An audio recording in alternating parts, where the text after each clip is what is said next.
Hi, this is Pod Safety UK. I'm Nish Kumar. And I'm Coco Khan. This week, the good news keeps rolling in from the local elections. And we're joined by comedian Aisling B to talk about how activism can make breakthroughs.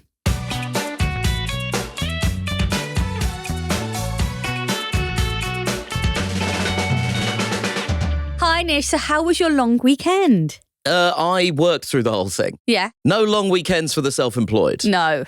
How was your long weekend? Mine was actually good. I took some time off. What did you do? Watched I had a bit of a cold, my third cold of the year. I like to get to about 10 annually. 10 colds. 10 colds. 10 cold Khan. That's what they call me. They call her 10 cold Khan. Yeah, and then I just sort of melt away because I'm constantly sickly and ill. Yeah. You just need to blow London Underground air at me. That's my kryptonite. That's how I get sick. Anyway, so I stayed at home and had quite a chill one and watched every single Equalizer film. Can I shock you? I've never seen a single Equalizer film. Which is surprising only if you know that I'm very pro Denzel Washington. Okay. And I'm also very pro deeply stupid action cinema. Oh, well, deeply stupid it is. And what I would tell you about The Equalizer is it gets worse every time. It is very much a diminishing returns series. Yeah. In the latest one, though, Denzel Washington is a pensioner who goes on a killing rampage in Italy and takes on the mafia. You just don't see that, really. Yeah. It's kind of great for representation, I suppose. So last week's election results across England and Wales gave us a whole bunch of good news stories. We've already done a bonus episode covering the disastrous result for the Conservative Party and other key takeaways. If you haven't heard it, please do check it out. But now that all the votes have been counted and all the results are in, there's even more good news to dive into. Yes, so the biggest story of the week is that Rishi Sunak appears to have acknowledged that the Conservative Party's goose is cooked. But he's been quick to say that doesn't mean he's ready to give up the fight. In an interview with The Times over the weekend, Sunak said that the local election results suggest that the UK is heading for a hung parliament with Labour as the largest party. That specific claim for a hung parliament was Sunak drawing on research and electoral projections from experts Colin Rawlings and Michael Thrasher. Here's a clip of the Prime Minister using that independent analysis to plan his next moves. What the independent analysis shows that whilst of course this was a disappointing weekend for us, the result of the next general election isn't a foregone conclusion and indeed actually is closer than, or the situation is closer than many people are saying, or indeed some of the opinion polls are predicting. Well, look, the hung parliament claim has been disputed by other analysts. There's a great piece from journalist Pippa Crerar in The Guardian that explores it and basically says, take all of this with a grain of salt. It makes sense that the Conservatives would want to push the hung parliament narrative. It does acknowledge that there is seemingly no conceivable universe in which the Conservatives win this next election. And that's the way the Conservative Party feels about it. One of the main things that the hung parliament claim assumes is that Labour wouldn't do well in Scotland. It's a line that Conservative MP Maria Caulfield used when speaking to Justin Webb on Radio 4's Today programme. These are not our analysis, and the BBC did their own analysis as well and showed that actually it would be a hung parliament based on these results. But it also shows but that's the point, isn't it? Based on these results, but nobody is suggesting that these results would be replicated at a general election. The experts aren't suggesting it, and I put it to you that really the Prime Minister, if he is suggesting it to his own side, he's taking them for fools. Well, what we can see from these results, and it was consistent whether it was in local elections, police crime commissioner elections, the Blackpool South by-election, is that people are not switching to Labour.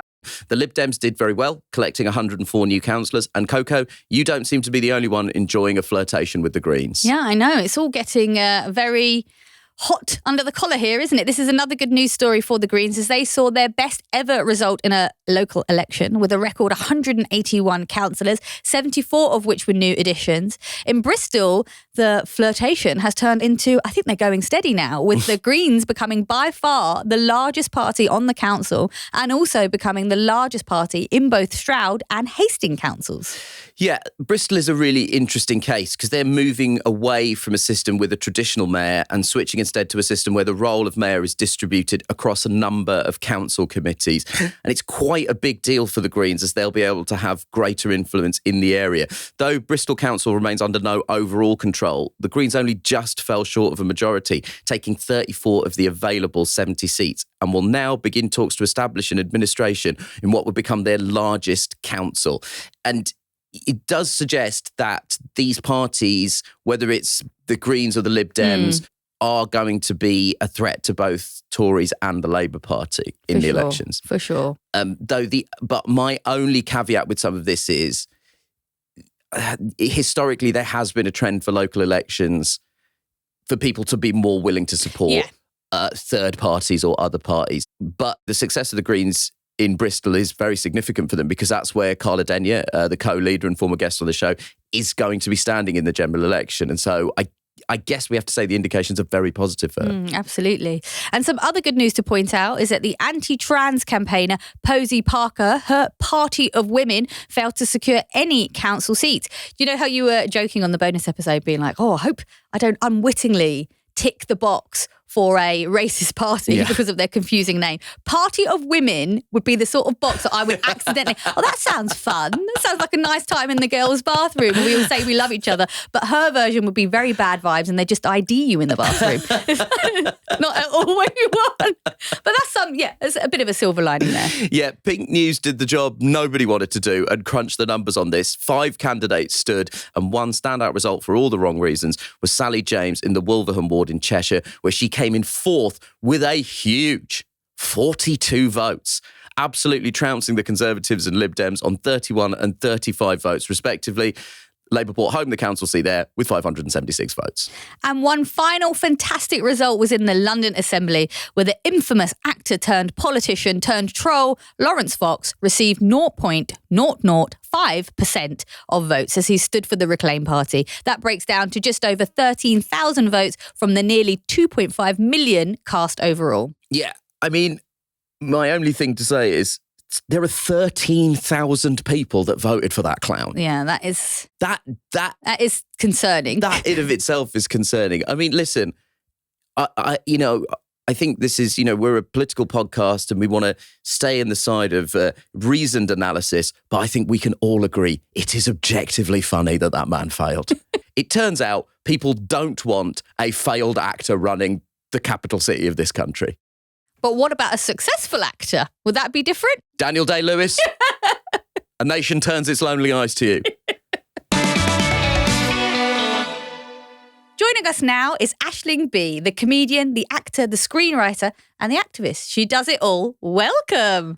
God, I do seem to do it all. You forgot to mention my line of homeware items that I'm currently designing. Avocado peelers and the like. Just the things that most gals need. Yeah. The essentials. Cushions and avocado peelers. I would definitely buy a B brand avocado peeler. Yeah, you would. Actually, you gave me as a housewarming gift, well, I say you, but it could have been Amy who picked them out, avocado holders. Yeah, that's day. right. Yeah. Oh, okay. I for in the interest of full disclosure and disclosing all relationships above board. Yeah. You and I have been friends for about 50 years. I would still call us colleagues, but yes, okay. Pushing your narrative, but my narrative is colleagues. Let me rephrase this. Aisling and I have been colleagues for many years, and Aisling and my partner have been friends for many years. Yes, that's it. That's the one. I think all of that's important, but I'm sorry, an avocado holder? So there's small bowls that are in the shape of avocados that you would put your avocado in. Yes. We grew up with them in our house because of prawn cocktails. And so they were very 1980s stuff. Okay, Amy and Aisling share a love of, I'm going to say, absolutely useless tat. Thank you. Yes. The reason I was so interested in that is because I use a banana holder. It's revolutionised my life. As in, like the hanger thing. A yellow plastic container shaped like a banana for you to put your banana in. So it doesn't lose your banana. They're very much for like busy ladies. Do you know what I mean? I busy really ladies want one, but need I am a busy lady. You are a very busy lady. Yes, you give off big busy, BBE. Big busy lady energy. They are those things you can give someone as a present on a birthday that's not totally useless. Yes. Gals on birthdays are basically fueling like terrible economic, like plastic industry factories, because you can't go without spending a tenner on a girlfriend to a party, whether you like it or not. And you have to spend about a tenner on her. And you're like a banana holder from some shop that also sells knives, cards, and Tiger, baskets. just say Tiger. Just say Tat is also available at a number of other establishments. In a way, aren't you two as comedians banana cases? Because when people... No. when We like to be someone referred sees to as you- our official name as illegal clowns. when someone sees a banana case, Yeah. they're like, what is that? You don't need a banana case. It looks silly, it's garish, it's yellow, it's ridiculous. Just use a normal Tupperware box. But what you don't realise is that a banana case fulfills you in ways you didn't know. It makes you happier about your day. And it doesn't make you waste what you've been given. Yeah. you've really... All comedy is one big banana case. Initially ridiculous, over time essential. You've really pulled that out of the fire, Coco. Yeah, because I was like, you're both banana You've cases. I was become like, absolute banana cases. don't sound like my ex-boyfriend. Stop trying to gaslight me. I know I'm a banana case, but I'm also quite kind at Christmas. Okay, so there's a whole bunch of places our friends of the pod might know you from. There's your fantastic stand-up comedy, your original series This Way Up. More recently, you've got a new series on Channel 4, Alice and Jack, and you're joining Ramesh Ranganathan for the second series of Avoidance. Mm-hmm. And I am always trying to avoidance Ramesh Ranganathan. But we didn't just get you on the pod to big you up or to get you on the pod to thank you for having me over for lunch on Sunday. Well, then I will be leaving. I want to talk to you about, just as a starting point, some of the fundraising and campaigning stuff that's very close to your heart. You've run several fundraisers for the Hackney Food Bank. Yes. And I joined you there last Christmas, which we can get into Yes. because I think it would be hard pushed to describe my contribution to those events as activism. Well, it was activism, I suppose, in a way, in that you went on Sky News, and I do believe you might have cursed while dressed as Father Christmas or Father Nishmas, as we might have known. No, I got involved with the Hackney Food Bank kind of over lockdown, to be honest. I've been living in Islington, just like all other bougie gals with the banana cases, just like all other banana case holding gals. Absolute. That is banana case central, Islington. It is. Busy gals needing a little cover for the banana snacks.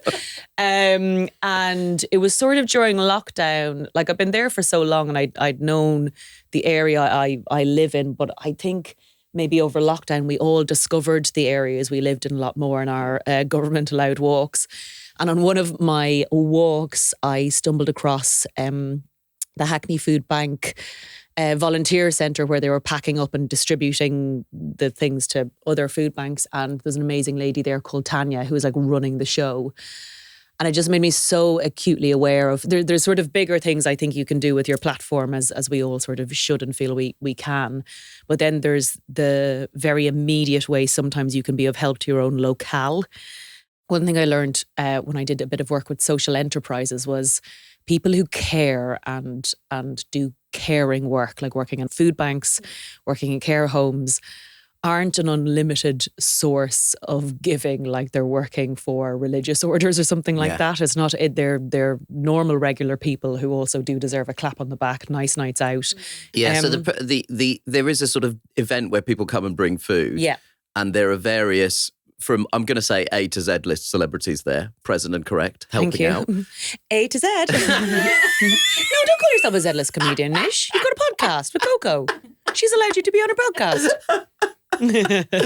And the first year I decided to I dressed up as Father Christmas. Yeah. Had, I would say, between 4 and 7 pints. Yes. Referred to myself as Father Nishmas and scared all the children. And That then was true. appeared on the news with you, dressed as Father Christmas. Yes. May have used some expletives. Then did the gig dressed as Father Nishmas. And but then this year, we did it all again. But then we did 2 nights at Earth in Hackney, which is a very big And let me venue. tell you, we did not use a single penny of the food bank's money to dry clean that Santa Claus outfit. So that was worn, in terms of sustainable fashion, that was neither washed nor a drop of water was used to clean it after all of those sweaty nights.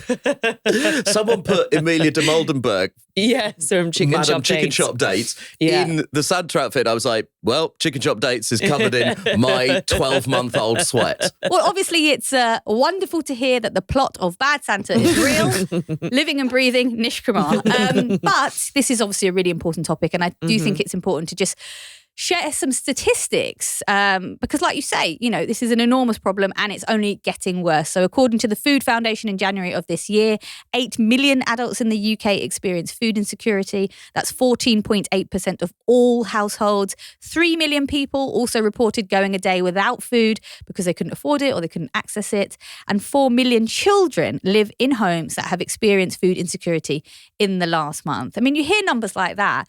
It's, But I think when you hear numbers sound like economics, numbers sound very foreign and far away.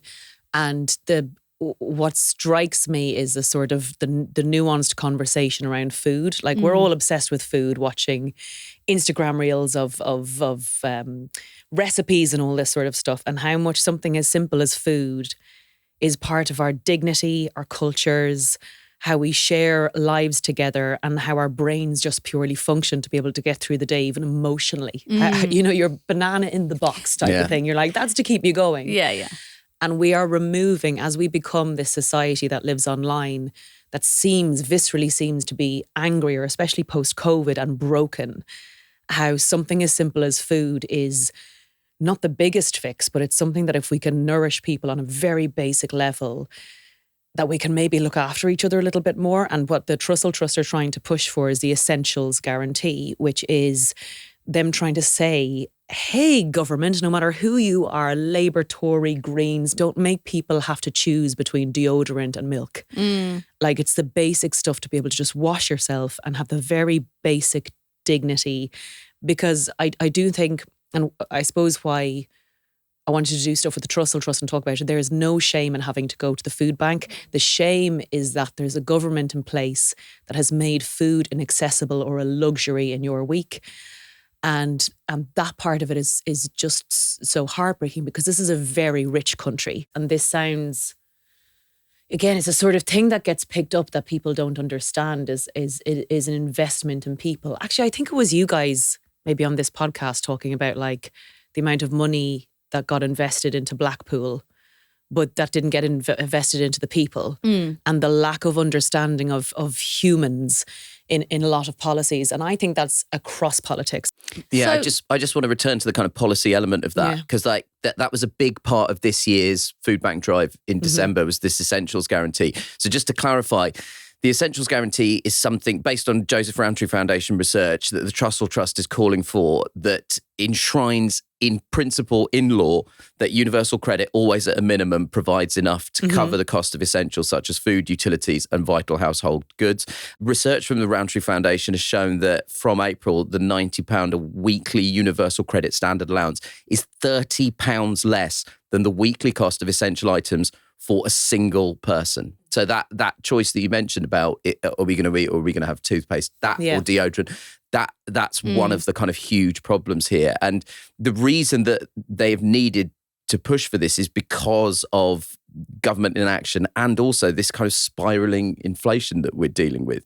And what all the Trussell Trust is asking for is that political parties make the Essentials Guarantee part of their 2024 manifestos. And I think that especially for progressive political parties like the Labour Party, feels like a really essential thing. We've actually all signed the petition calling for this, but I think it feels like that should be an essential part of the Labour Party manifesto, right? Well, I think it would be quite bold though, right? Like, I mean, if you just think about how it's sad that it's considered bold. Yeah, no, it is. It is really, because really if you can't have an NHS that says, oh, our healthcare is free, you can go down there, but when you go home, you've no food. Yeah. So if you're going to guarantee people basic healthcare, this is basic healthcare. To be able to eat and clean yourself is basic healthcare. There's no point discharging people from hospitals to go home to food insecurity and not being able to like even recover from whatever you might be have going on without any food. And that essentials guarantee is still removing any joy. It's just the basics. This is just a personal, constant rolling fury and gripe of mine, but we've ended up in a situation where in 2010, when Cameron and Osborne, take power, they hacked the state to the bone. We talk a lot about austerity and critique austerity, and we're right to, but they also had this idea of the big society. And there was this idea that, we could return to an almost like Victorian culture of patronage. But that is such a fallacy. That what you're saying is that you're completely reliant on charities and organisations. Yeah, and they shouldn't. The Trussell Trust doesn't want to exist. It doesn't want to have to exist completely and utterly. And I suppose where my brain sometimes as just a member of society gets stuck is people need to eat now, but what's a long-term thing? But what's a short, medium and long-term solution to this? And because people are starving, there isn't time to focus on medium or long-term. And you almost need enough different types of heads involved in any society or network to try and fix those things, which is where I think at the moment most countries are suffering from a real dearth of leadership, you know. What I infer from this is that you are not 100% optimistic about the incoming Labour government, if it does indeed come. I think again, being an immigrant in this country, it's been hard to see leadership that I trust, because I didn't grow up being like in a hardcore family from any one particular thing. And it's also like there's two parties in this country. Yeah. Like in Ireland, there's two big parties and they're kind of the same thing. Here there are two parties and they're such from different backgrounds and they really divide people like football teams where it's blind following sometimes. And I suppose my trust has been broken by a number of things. And it's hard to feel hopeful at the moment, but hope and empathy are muscles that you have to constantly work on. So I try not to get into the like, oh, we're all fucked type of thing, because you have to work on it and hope that the next person is good or has the right intention. But it definitely is difficult at the moment. Well, we got a question from one of our listeners who's also feeling a little disillusioned. Hello everyone at Pod Save the UK. My name's Yain, I'm Welsh but currently living in England. I had a long-term Labour membership, but with their refusal to fully support trans rights and their worrying continued pandering to the right, their abandoning of Green policy and their stance on Gaza, I cancelled my membership and I voted Green for the first time. With the Greens and Independents taking some of the Labour vote this time round, do you think that Labour will rethink its priorities ahead of the general election? Or, as mentioned by Labour figures, do you think they can just afford to lose us and they won't change their tactics? Thank you very much.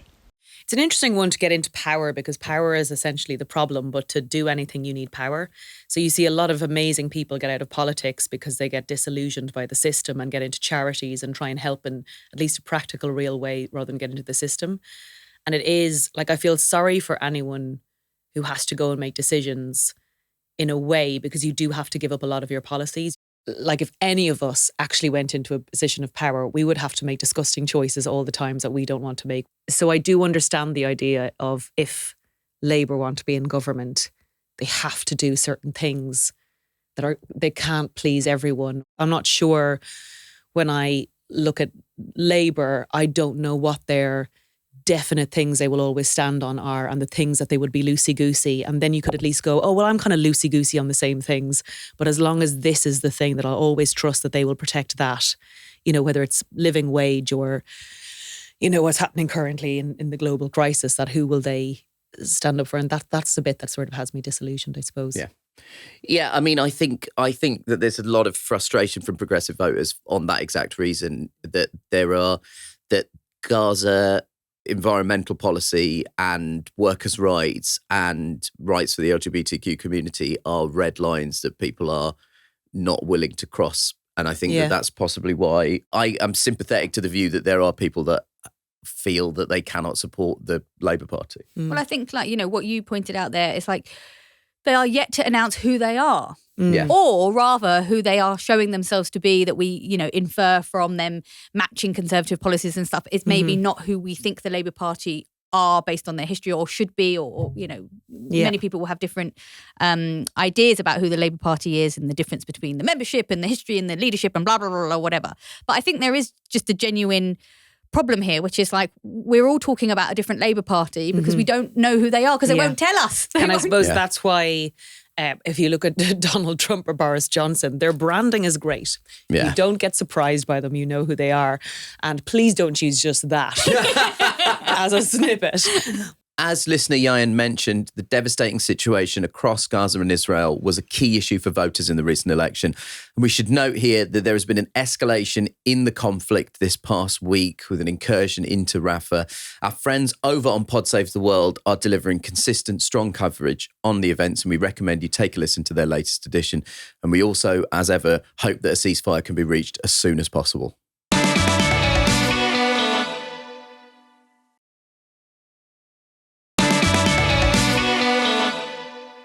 So, Aisling, I also want to talk to you about another issue that you've spoken on, and you're obviously very passionate about, and that's abortion rights. So back in 2018, you were part of the successful referendum to legalise abortion in Ireland. It's now permitted for the first 12 weeks of pregnancy. So just tell us about that experience. I suppose sometimes when it's like activism or outspoken and you just feel like you're doing the basics, you don't really feel like you're doing anything. There was a poor lady called Savita Halpenar who died in Ireland. She was an Indian lady who was working in Ireland with her husband and died essentially by neglect because she was miscarrying, and the health workers told her that this was a Catholic country and there was nothing they could do about it, so they chose to let both of them die as opposed to using an abortion to save her life. I think that definitely, her tragic death served as a massive sort of sound around the world. So there was this big kind of movement, I think, for a lot of Irish women to sort of at least raise awareness of it. Because there'd been campaigns over the years, but everyone sort of felt a bit embarrassed to talk about it. And I think the newer generation felt like, oh, we're not actually embarrassed by this. Like maybe our mothers were. Yes. Even if they knew to do the right thing, there was the stigma, the social segregation if you wanted to talk about it. Like with the gay marriage referendum in Ireland, we had to de-other people who needed abortions. Yeah. And it wasn't, again, the worst case scenarios. Everyone always agrees with things in the worst case scenarios. Pregnancy, children who are abused, any pregnancy that comes about in an awful situation. Oh God, you wouldn't want to be put in that situation. But I think the biggest discussion now is in America, here, everywhere, is going, oh, maybe you just didn't want it. Maybe you just wanted a life where you focused on your banana in your box. And that comes with a judgment in the same way we were talking earlier on about food banks, and that people who are on, you know, the breadline should, for some reason, not expect joy or hope. Yeah. That if you're a woman, only if you're having a terrible time should you get something like this. But ultimately, you should put up with a lot. Yeah, the law is actually abortion in England, Wales and Scotland is allowed within the first 24 weeks of pregnancy if two doctors agree that having the baby poses a greater risk to physical and mental health than termination, in a law that gained royal assent in 1967. You can gain an exception. And actually, in fairness, gaining an exception is generally regarded as quite straightforward. But during the pandemic, when obviously, you know, accessing certain healthcare services was not possible, if you want to terminate pregnancy, you could take a pill. You could get that via phone. And there was a very, very harrowing case of a woman who misrepresented how far along she was in order to get the medication. She ended up getting prosecuted and received a custodial sentence. So that's someone being prosecuted and sentenced for having an abortion. It's a difficult case with her because, yes, there was some deception there. And so in terms of the public, there was a sense of, well, she deserves it. But in being given a custodial sentence, she's removed from her own children. It doesn't seem great. That doesn't seem child-centric. And putting the rights and wrongs of it aside, I think it speaks to exactly what you said. Like, whose body is it? At what point does that woman's body become the state's decisions or becomes, you know, previously also it would have been takes a former out of, passer. even when you're saying like it's relatively easy, you just have to pass by these two gatekeepers. Yeah. Now that's based on two humans and their opinions, their gender, everything about them. You still have to get through 2 rounds of something before you can decide something for yourself. And they could be men or women or whatever, but you have to prove, which means you have to sort of maybe go to drama school for a few years to make sure you give an accurate representation of your case, like Erin Brockovich or something like that. And the worry going into that situation, rather than going, oh, I've decided something for myself. It's the way, I suppose, women are talked about or seen in all of our healthcare issues. Like even having C-sections. In Spain, people ask you, which would you rather have, a vaginal birth or a C-section? But there's still a lot of like stigma around a planned C-section. It's still a massive surgery. There's only 2 real ways to get the baby out. One out the hoop or one out the sort of like let me cut you open and you go into this. And it's like, oh my God, they're still both not great options in terms of your health, but there's a question over a judgment. Out the hoop is... Out the hoop. Actually, do you know what? In Ireland, the hoop is actually back. So I'm pretty sure you can't take it out of there. But listen, the front hoop. But there is a sort of like question over what type of woman are you, and that you have to be in a really bad situation. And this is coming from healthcare where it should be about facts. And the same with like, I want an abortion. That's the full stop. Medical professionals have been raising the alarm that it's creating this chilling effect where women are not telling the truth to their doctors because they are worried what they're going to say. They're worried about what. That's what I mean. You have to learn how to act. Yes, absolutely. In a small amount of time to make sure you're a convincing enough case. Yes. For people, for your basic rights. And it does make you go, okay, well, I need to look after my life here. And that's the concern, is this suspicion around women. I mean, you know, as feminists, that's been the battle of our lives. Suspicion is a perfect way of describing it, because, you know, when if you've bought something and you've used your own bag, like say you go into Boots or something and you put it in your own bag, you have to act innocent if the alarm goes off. You know you've paid for the thing, it's in your bag, but then you're like, oh, well, and you're like, no, I haven't stolen anything, just check my receipt or whatever. But there's an immediate, how do I look toward to show that I'm innocent type of thing. And if anyone ever is suspicious of you, you start going, do I come across as suspicious? What do I look like? How do I pretend to make this person believe me? Yeah. And in your healthcare and your basic rights in terms of healthcare, that is essentially the policy, is how to make yourself look not suspicious in your intentions. And are you a good enough woman? Are you a good enough, pure enough woman that you are only intending to end a pregnancy because you don't feel you could be the mother that you could be? And that's just bullshit. It's just shite. Well, I mean, this is the perfect time to talk about abortion buffer zones then. So just for the listeners, this is the area around abortion clinics that anti-abortion protesters cannot be in. We've just celebrated the 1-year anniversary of a piece of policy that intended for a 150-metre buffer zone to be implemented across England and Wales. But the Home Office is still yet to roll out this policy, and so it's currently not illegal for protesters to be in those spaces. The failure to act was first presided over by Suella Braverman and is now under Home Secretary James Cleverly. So while we wait for this policy to take effect, The Independent reported that just this week, anti-abortion protesters are doing things like handing out baby toys whose limbs have been removed and are covered in fake blood, and they sometimes spit from their mouths at clients. Aisling, this was also a big issue in Ireland. And I mean, in terms of how high up the political agenda, do you think this is pressing? Does it need to be higher up? Of course it is, because it has a direct real effect, again, on women generationally and how they'll remember what could be either traumatic or just a normal healthcare thing in their lives. I think one thing that sort of helped with discussions in the Irish abortion referendum was when two sides would come together that you think you couldn't. So I, as a pro-abortion person, would say, oh, that sounds really evil. That person in their mind is saving a baby's life and will do anything to save what they deem a baby's life. And understanding that's where they're coming from is at least giving you an explanation, not an excuse for what they're doing. But that is, they're not trying to hurt, they're trying to save in their minds. That's what they're doing. And the government has to put it with immediate effect, like a gate around women who on their daily lives are going to get traumatized and potentially hurt by an issue that's bigger than that woman's day. But look, there are some positive signs coming on this issue. So Politico's reported that Labour MP Diana Johnson, who's chair of the House of Commons Home Affairs Committee, has put forward a plan to change the law. So, and this is a direct quote, no woman acting in relation to her own pregnancy could be found to have committed an offence. And something we want to do on the show is start making some direct policy suggestions, especially as we're moving into a period of time where political parties are writing their manifestos. I assume we're all in agreement that two things that have come out of this conversation are the essentials guarantee and this abortion law are two things that we would certainly expect to see in the manifestos of progressive political parties. And I think you need both. You need going, hey, here's the massive, messy discussion and here's some potential solutions. Yeah. And then what can that do in the short term, the medium term and the long term? So short term, we Irish people got the abortion law changed.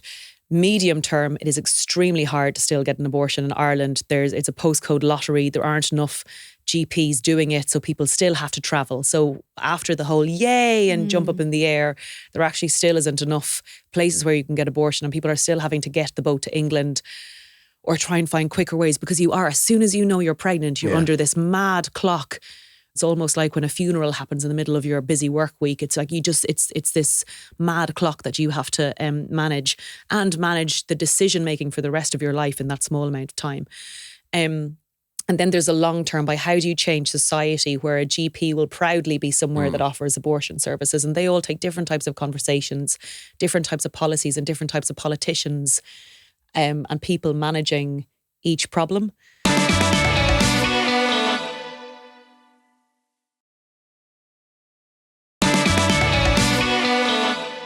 So, we thought you might like to stick around for our last section as we wade into the worst of the worst in politics this week. And quite frankly, we have many people to choose from. So we're going to close the show with a couple of our favourite villains, and we're going to have a conversation now about collective nouns for them. Yay! Collective nouns for villains. A gang of villains? A crow of villains. A dolphin of villains. A shit show. A shit show of villains. I mean, the notes that our very helpful producer has pulled together have put the soufflé of villains. Oh, I love. Bit of elegance. Yes. Yes, and they don't always rise or do well, depending on the temperature of the situation. So first up in our soufflé of villains, we have some fantastic news for bankers. Yay, finally, some good news for them. So Goldman Sachs has announced that they are reintroducing banker bonuses, the first firm to do so in the UK. Richard Nod, chief executive of Goldman Sachs International, justified the move, saying that this will bring the UK in line with the firm's international salary packages. Yes, so the important background here is that the cap was originally introduced as a countermeasure against the kind of risk-taking that led to the global financial crisis in 2008, and the cap was implemented by the European Union. So I think it's very important to remember that when the Leave campaign said that they were taking back control, the rest of that was so that we can give it straight to Goldman Sachs.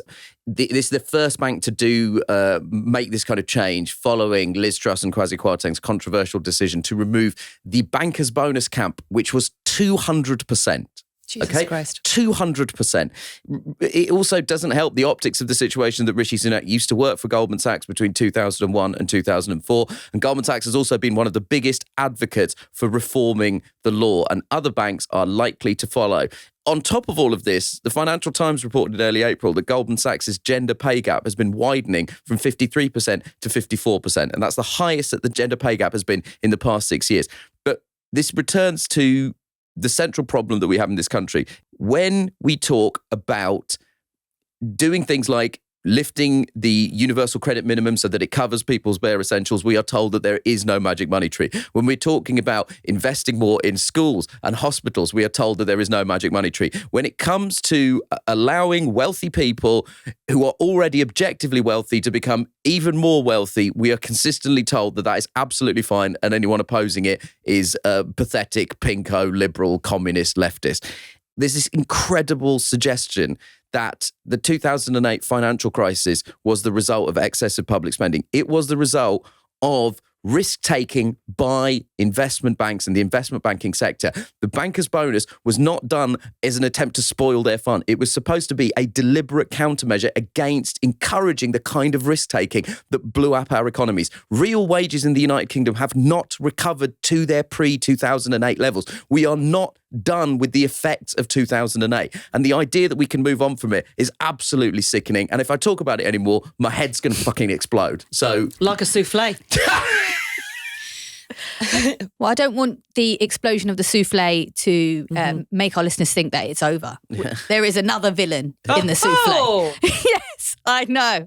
Just when we thought the movie was over. Just when we thought it was over. So in the studio, we've just had the news that Tory MP Natalie Elphicke has crossed the floor and defected to Labour. For those keeping track, that's the second MP in 2 weeks, following on from Dan Poulter. Good news for Labour. Well, that's a bit tricky. Natalie Elphicke has been a hardline campaigner on illegal immigration. She wrote a piece for the Mail on Sunday titled, "When will the left admit this is no refugee crisis, but simply illegal immigration?" In 2021, she said the footballer and anti-poverty campaigner Marcus Rashford should spend more time perfecting his game rather than playing politics after the Man United star missed the penalty in the Euro 2020 final.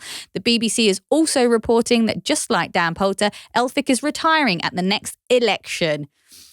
Yeah, again, it's what are the terms that you want the Labour Party to exist on? Because we're kind of consistently told that if you support a ceasefire in Gaza, or if you're angry about encroaching privatisation in the NHS, or you're angry about the rollback of green policies, that you're a middle-class lefty and you can just vote for somebody else. You know, that's the message coming from the Labour As if any front of those policies aren't directly going to affect everybody's life. Purely my personal opinion, a huge amount of Natalie Elphicke and many other people's criticism of Marcus Rashford also comes down to the fact that they couldn't stand to see a poor black boy who's made good from his talent rise up and actually try and lift some other kids that were in a similar condition that he grew up in to a kind of acceptable level by giving them free school meals. I think it's you're not supposed to be here and you're not supposed to be clever. And so, I mean, I think it stinks, personally. I think it absolutely stinks. Also, this idea, and of course we come up against it a fair bit, this idea that you should stick to your job rather than becoming a member of society. Like, all of us are members of society, and that the only people we should leave social change or social policy or decisions to are politicians. And then once a year or once every couple of years, we get one little piece of paper into a box, and that we shouldn't be engaged in our society. This idea that you're not part of the system and shouldn't have a voice unless you're in Westminster is crazy. And look, I understand that people will feel that there are nuances to this and the Labour Party should be accepting any Tory MP that's wishing to cross the floor. I'm learning this now, and I'm reacting in the moment and telling you that I think it fucking stinks. Now, our final villain is the failed London mayoral candidate, Susan Hall, for her insane speech following Sadiq Khan's victory. Let's listen to a clip of it. The thing that matters to them most, and to me, is reforming the Met and making London safe again. I hope Sadiq makes this his top priority. He owes it to the families of those 1,000 people who have lost lives to knife crime under his mayoralty. And I hope, too, that he stops patronising people like me who care. This isn't an episode of The Wire. This is real life on his watch. I will continue to hold Sadiq to account, to stand up for the hard-working families, to motorists and to women. I love London, and I urge Sadiq to try harder to make it better. I've loved living in Britain these last almost 2 decades, and I'm very aware I'm an immigrant, but that clip to me is so fabulously English if you remove its darkness, in the same way the clip from Come Dine With Me where that man goes, "You can keep your money, Jane." So you know, Ashley. He's on my phone case. What a sad little life, Jane. What a sad little life. Odds? What a sad little life you have, Jane. I hope you're happy, whatever the clip is. Coco Khan's phone case is a memorialised tribute for the benefit of listeners to a moment on Come Dine With Me. If you haven't seen it, I would simply urge you to Google Come Dine With Me, What a Sad Little Life, Jane. Yeah. We'll put the clip in the show notes. He lives in my mind rent-free, and he's on the back of my phone for that reason. But please go on. Because you've got this woman going, "For women, The Wire," with, is it Count Binface as his name in the background? That's right. Please just describe what we were looking at. So if you're listening to this clip has 4 people in it. 3 people and 1 bin man. A man made entirely out of a bin. Yeah, Count Binface was a candidate for the London mayor. Standing respectfully behind her. And the fact that Count Binface is standing respectfully, not trying to pull focus, and yet dressed as a giant bin, who clearly got enough votes to be there to have a concession moment. And you've got Sadiq clearly compartmentalising whatever she's saying and not even reacting, fair dues to him, and thinking about what he's going to say next. And this woman starting off with a sort of like, I'm sorry, but, and then referencing The Wire is just so British in its sort of madness. It's kind of like, it really is, that clip for me is like, good old England. There's also, like, in terms of inherent Englishness, during Sadiq Khan's like acceptance speech, she is just in the background looking like he is ceaselessly farting in her face. Like, she has just got the most sour look on her face. Just before we leave Susan Hall, I just want to say, I just want to pay tribute to her for running a campaign of absolute divisiveness and ending it with more unpleasantness. Amazingly, as someone Staying who lives on brand. Yes, she's bang on brand. And amazingly, as someone who lives in London, a candidate did not win the vote to become London mayor who ran explicitly on a platform of I hate London and I hate everyone who lives in London. And I also just briefly want to take a second to acknowledge the remark about The Wire. She said that he needs to focus more on crime prevention. This is not an episode of The Wire. Now, I'm going to float a theory here that Susan Hall has never seen The Wire. Yes, I fully agree. Because The Wire is a show about how crime and criminality are intrinsically linked to systemic racism and the continuous underfunding of local government and local services. And it is about how some civic politicians are mired in corruption and other civic politicians and journalists are doing their best to fight against what is an unstoppable tide of a civic breakdown caused by underfunding and structural racism. So what I would say to Susan Hall is, we are absolutely in an episode of The Wire. Yeah. We are 100% in an episode of The Wire. And I would also urge her or any listeners who haven't seen The Wire to watch The Wire because it's absolutely fantastic.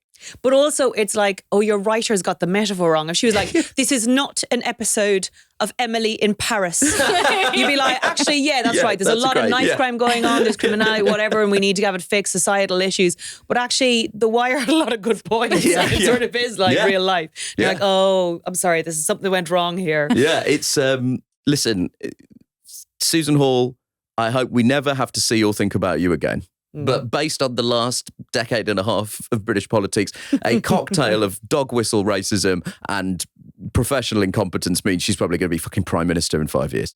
Thanks so much for listening. And just before we go, we have a very exciting announcement. Ooh. Yes, Pod Save the UK is going out on the road and you can come too. We're doing 2 live shows this summer as we're heading to the Edinburgh Fringe Festival. I'll be there the whole month doing my own show, but Coco and our production team will be joining me on Tuesday the 6th and Wednesday the 7th of August at the Monkey Barrel, and we want to see you there. Tickets are on sale now, and you can find the link to that in our show notes. And you can get in touch with us by emailing psuk@reducedlistening.co.uk. We do love to hear your voices, so if you're feeling brave, send us a voice note on WhatsApp. Our number is 07494 933 444. Internationally, that's +44 7494 933 444.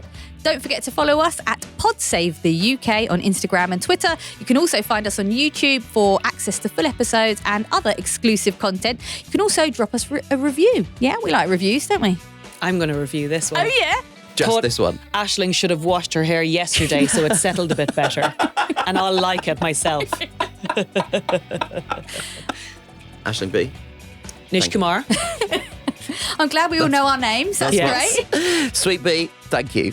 Sweet Coco. Nish.